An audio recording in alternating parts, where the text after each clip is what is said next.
As a young child, I would paint on my walls and my furniture and my clothes.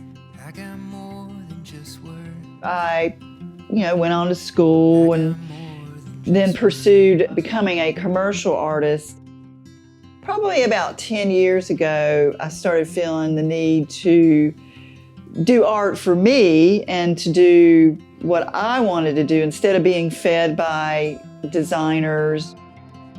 So I took a journey and I went to San Miguel, Mexico, and studied with Eshwan Wending, who's a well-known encaustic wax artist, and that's where I met and fell in love with encaustic wax.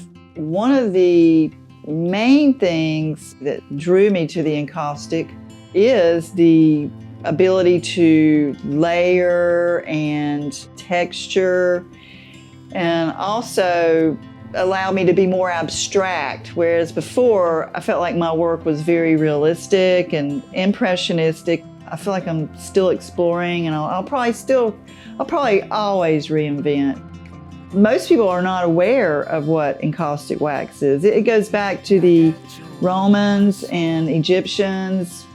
They used it primarily to begin with to coat their ships so that they would be waterproof, and then they realized that you could color it and decorate the ships. Well, then they started making portraitures and death masks.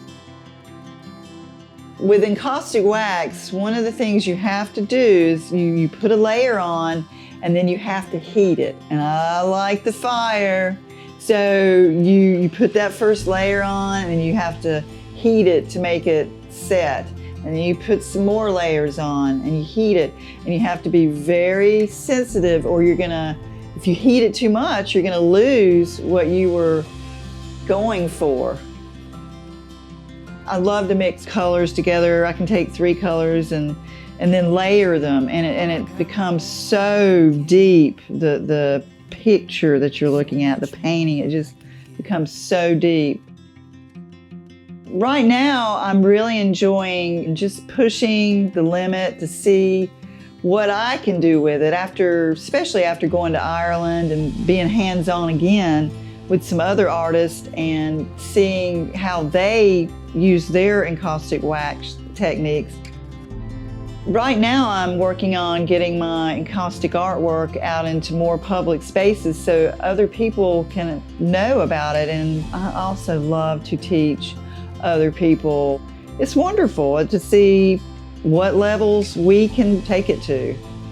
I've been fortunate enough to be able to get to the point in my life that I can select which murals I want to paint, and that leaves me time to explore my encaustic wax further. It's just so fulfilling.